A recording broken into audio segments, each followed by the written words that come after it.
before you will be explaining to you what is happening, which type of injury, how do you handle such an injury in case of an accident. So we've got all these types of scenes before you. So keep following. Thank you.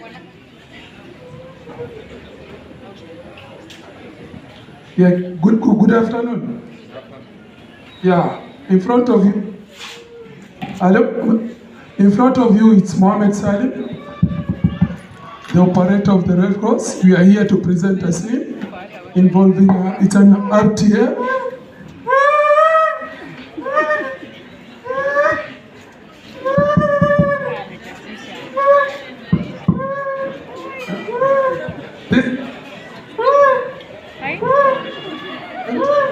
This is it's a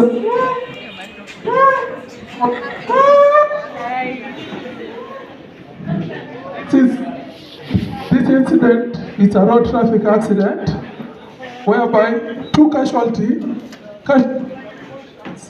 one casualty had a spinal cord injury. So we want to show you how we manage to treat and transport this casualty during these incidents. So I have a team, the Red Cross Action Team. It's a group of 6 members treated with 2 first aid volunteers. So first aid team, are you ready? Okay, set, go.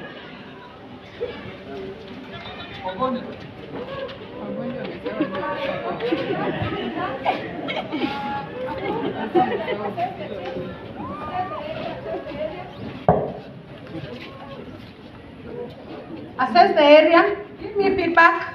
Up. Give me feedback. Yes. So we are safe to continue. Assess the triad for me, the casualties.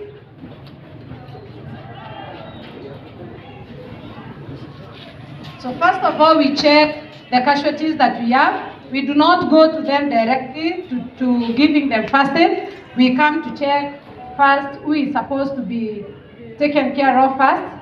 Report. Malcolm. Suspected spinal injury.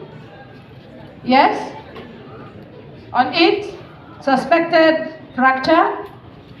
Abu, on suspected fracture. Yes. Yes. Multiple fractures. Then yes. Okay, good. So we go to the casualty. First of all, we have the first casualty who has multiple fractures. That is a broken limb and also an open skull. Then we have the driver who has an head injury, which is our first. And then we have another casualty who is in shock.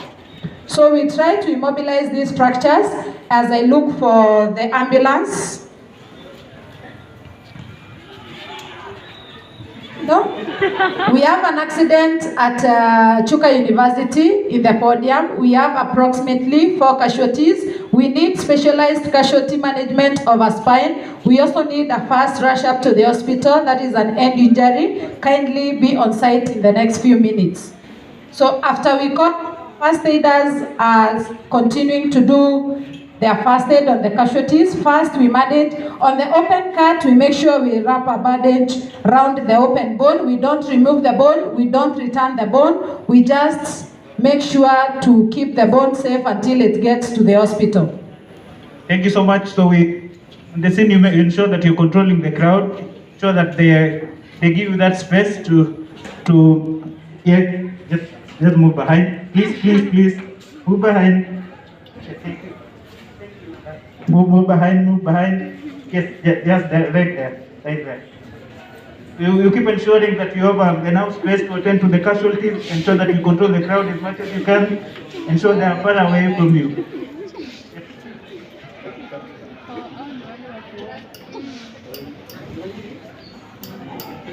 One kind of activity, we always make sure you reassure the casualty. Because at this moment, the casualty, he doesn't have hope. Kila kitu ameona ni kifo. So you try and assist him and give him hope or her.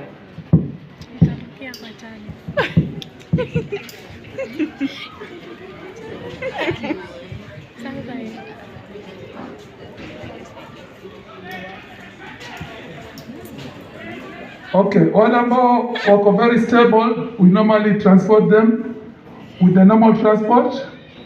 Kama kuna mtu ambaye anahitaji usafiri wa gari, ni pale inakuja inambeba yule ambaye anahitaji usaidizi zaidi.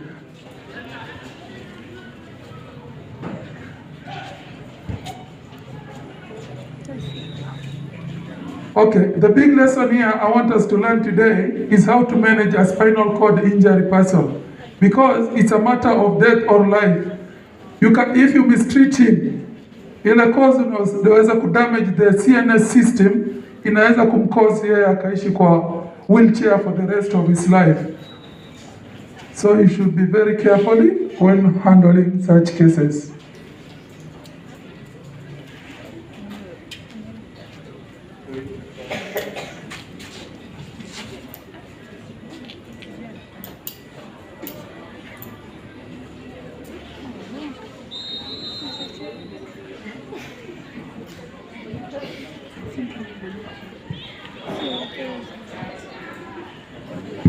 I hope you're following. Just follow keenly. We're talking about the spinal cord injury. So that's the core part of our ski today. Just ensure that you follow how we transport a casualty with a spinal cord injury, because it is a matter of life and death, like what my colleague has said. Very important. You tamper with that, you'll keep him on the wheelchair the rest of his life.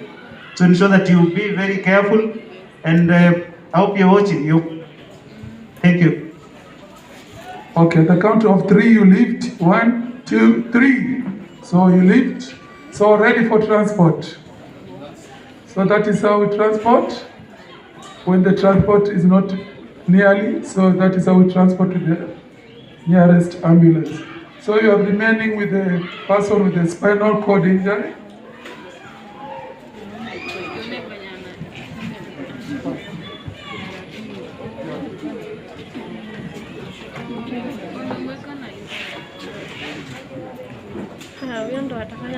I hope you're also following on the scene. There could be bystanders who are so keen they want to rob the casualty. So ensure that the properties of the casualty, there are those who will keep pickpocketing, checking the pockets of the casualty. So ensure that the properties are safe. As you manage the crowd around, ensure that you also maintain that. Ensure that the properties are safe. Whatever that they have is well kept, well taken care of. Thank you. Kwa casualty wetu wa mwisho ambaye ako na spinal injury, this is the most critical casualty mwenye tuko naye. If you tamper or mishandle the spine injury, huyo mtu maisha yake yote inaweza kuwa kwa wheelchair. So this is the most important. Transportation yake wanga ni different. We don't move him ama move the casualty like any other casualties. We have to move the body ikiwa stiff, so that we don't tamper with the spine. As you can see, she's handled by around 5. Now she will not be transported by a normal stretcher. For spine injuries, we use spine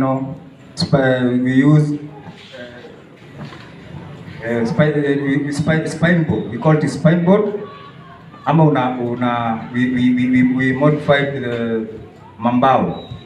So the spine board, we don't have a spine board. We are using blanket roll. We roll a blanket to form a spine board.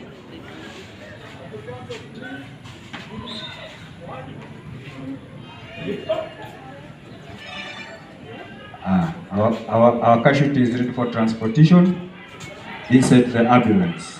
So, gonna move to Corolina. So this is the most critical part. We load the ambulance, and assume tuko na ambulance, we load and we move. Now, and the last option when the casualty is in the ambulance, tunampatiana kwa madaktari, tunafuata mpaka hospitali. We don't leave our casualties unattended until wamereceiviwa na madaktari. That's where our first aid ends, when the casualty is received by the doctor. Thank you very much. Asante sana.